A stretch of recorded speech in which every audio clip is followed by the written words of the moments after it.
Where am I? What happened? Where could they be?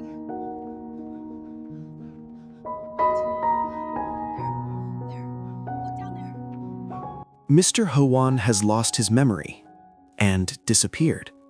The man who once controlled everything has fallen into a world of silence and shadows, unable to remember who he is or where he belongs. As fear and guilt intertwine, James and Diep are forced to search not only for a missing person, but for redemption.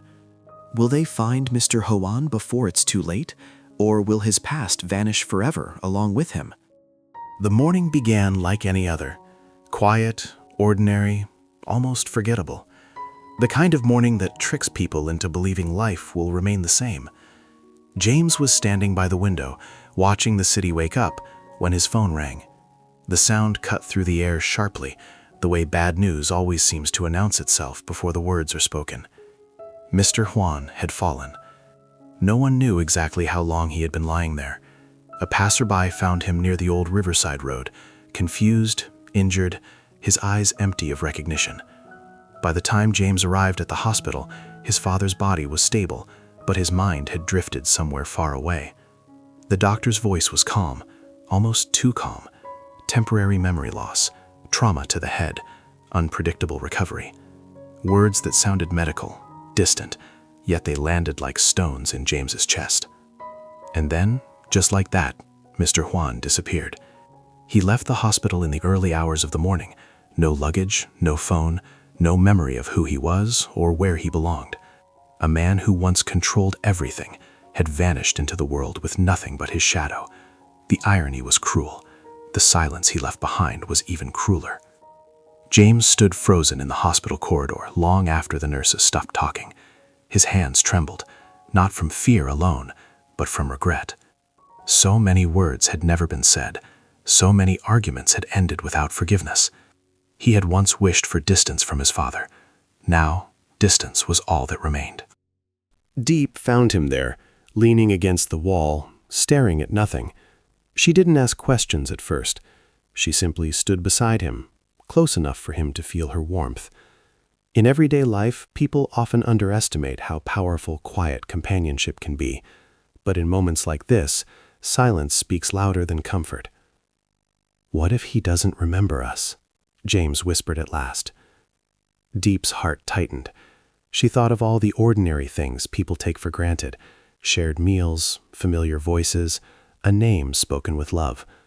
Memory, she realized, was what made a family real. Without it, even blood could become meaningless.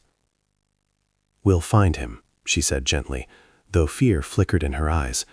"And even if he doesn't remember, we will remind him." Slowly. Outside, the city continued its rhythm.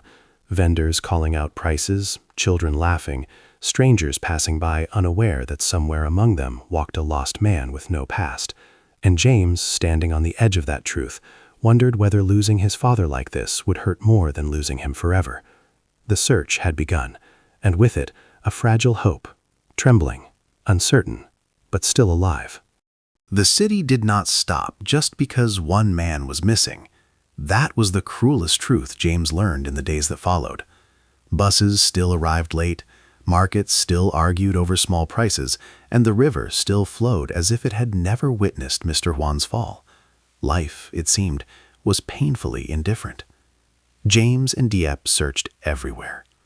They began with the places that carried memories, though those memories now belonged only to them.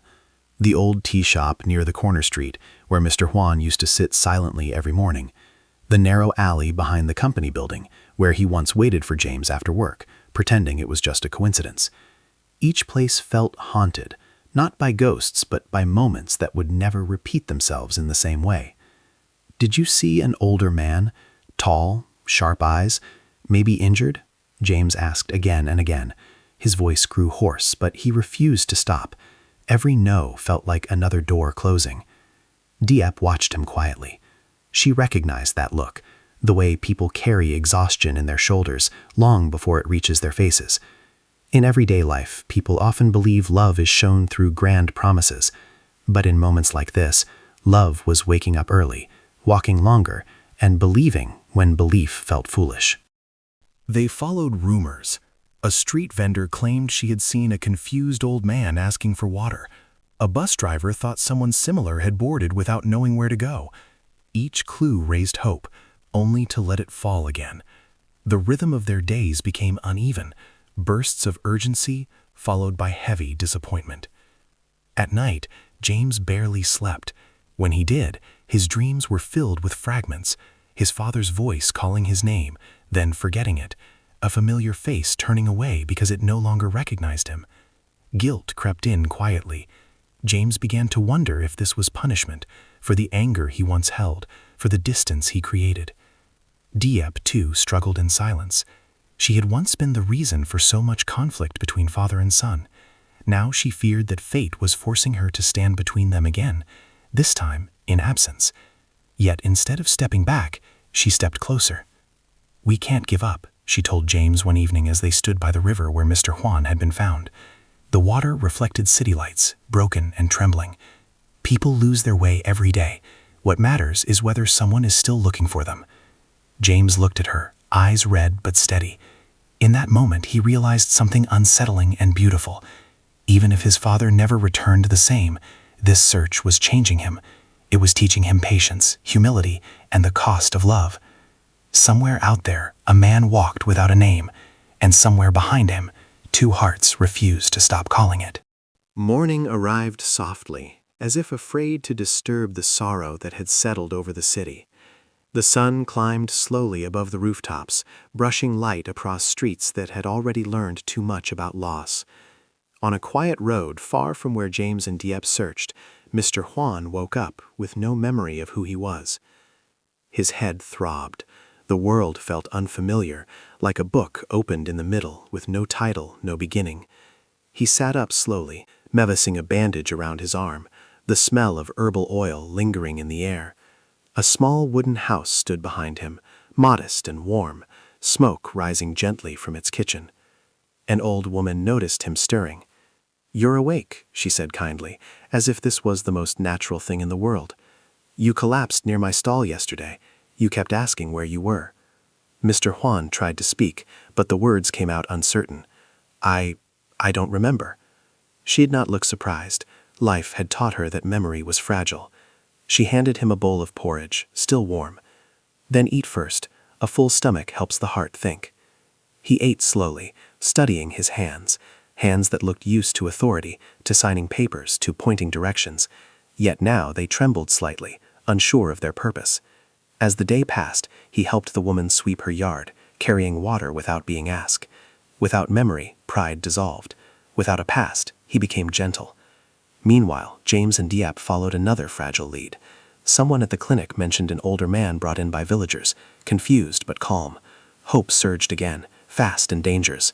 They rushed through crowded streets, hearts pounding with every red light. On the way, Diep thought about everyday life. How often people argue over small things, holding on to anger as if time were endless.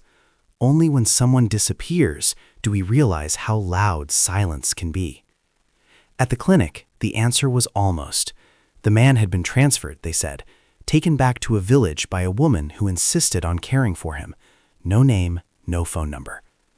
James leaned against the wall, breath shaking. For a moment, he felt he might collapse too, just like his father had. But Diep held his hand tightly, grounding him in the present. "Even without his memory," she whispered, "your father is still alive somewhere, and as long as he's breathing, there's a way back." That night, under a sky full of ordinary stars, Mr. Hoan sat outside the small house, listening to crickets. He didn't know his name. He didn't know his past. But when he looked at the moon, something inside him stirred, an ache he couldn't explain, like someone far away was thinking of him. Memory had fallen, but love had not. Sometimes life does not reunite people with loud miracles, but with quiet persistence, the kind that walks, asks, waits, and refuses to give up. James and Diep continued their search day after day, moving from one village to another, following fragile clues that felt like whispers rather than answers. Each road looked the same, yet each turn carried the weight of hope. In between the searching, life still happened. Diep woke early to prepare food, James answered work calls with a tired voice, and strangers passed them by, unaware that two hearts were chasing one lost soul. It was in the most ordinary place that fate finally spoke. A small roadside stall, a wooden bench, the smell of hot porridge drifting into the afternoon air. Diep stopped suddenly. Something in her chest tightened, not from certainty, but from instinct, the kind you feel in everyday life when you know you forgot something important at home. She turned her head.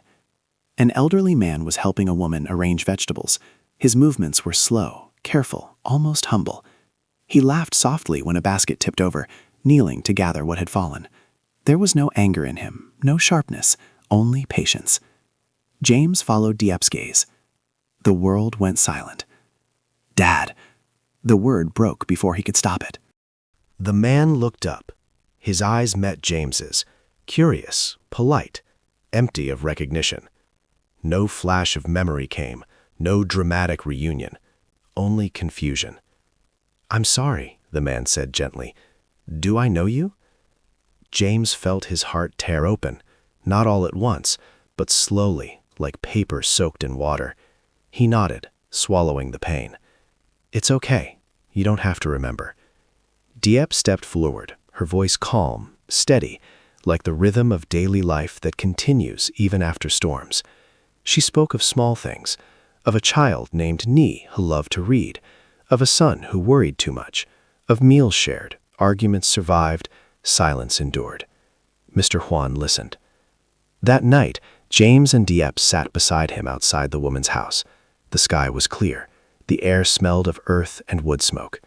Mr. Hoan stared at the stars for a long time. "I don't know who I was," he said slowly, "but I feel like I did many things wrong." James didn't answer with blame. He answered with truth. So did I. Something shifted then, not memory, but understanding. In the days that followed, fragments returned. A name, a face, a regret. When Mr. Hoan finally remembered who Diep was, he cried, not from anger, but from shame. "I lost my memory," he whispered, "but I found my heart." Life, like love, doesn't always return things as they were.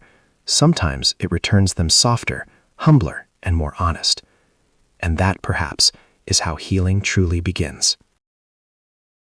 This story teaches us that love is not proven by control or possession, but by patience, forgiveness, and the courage to stay even when things are broken. Power, pride, and past mistakes can separate families, yet they can never fully erase the bond of the heart. We learn that forgiveness does not mean forgetting the pain, but choosing not to let it define the future. James shows that true strength is not in revenge or anger, but in compassion, even toward someone who once caused deep wounds. Diep reminds us that quiet love, shown through everyday care and understanding, can heal what harsh words and authority destroy. The story also shows that life often heals us in unexpected ways. Memory may fade, status may disappear, but humanity remains. When people lose everything, they sometimes rediscover what truly matters: kindness, humility, and connection.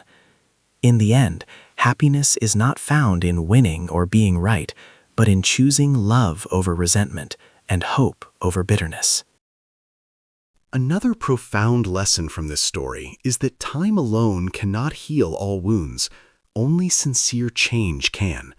Regret without action is meaningless, and apologies without humility are empty. Mr. Hoan's fall and loss of memory symbolize how life can strip a person of power in an instant, forcing them to face who they are without titles, control, or authority. When everything familiar disappears, the truth of one's character is revealed. Through James, we learn that maturity is not measured by obedience, but by the ability to hold both pain and love in the same heart.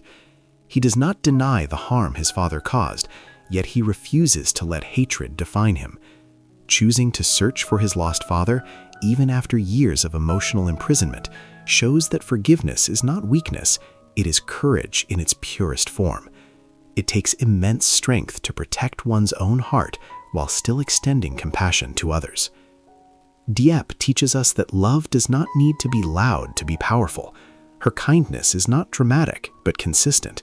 She heals through presence, through listening, through small acts that many overlook, preparing meals, waiting patiently, caring for a child, and offering warmth where there is fear. In daily life, we often underestimate such quiet strength, yet it is this very kind of love that holds families together when everything else collapses. The story also reminds us that control is often born from fear. Mr. Hoan's mistakes did not come from hatred alone, but from his terror of losing his son and his identity. When fear governs love, it turns into a prison. Only when fear is released can relationships breathe again. Ultimately, this story urges us to reflect on our own lives. How often do we try to control those we love, believing we know what is best? How often do we delay forgiveness, waiting for the right moment, not realizing that time is fragile? Life does not promise us second chances, but when it offers one, love is the only path that truly leads us home.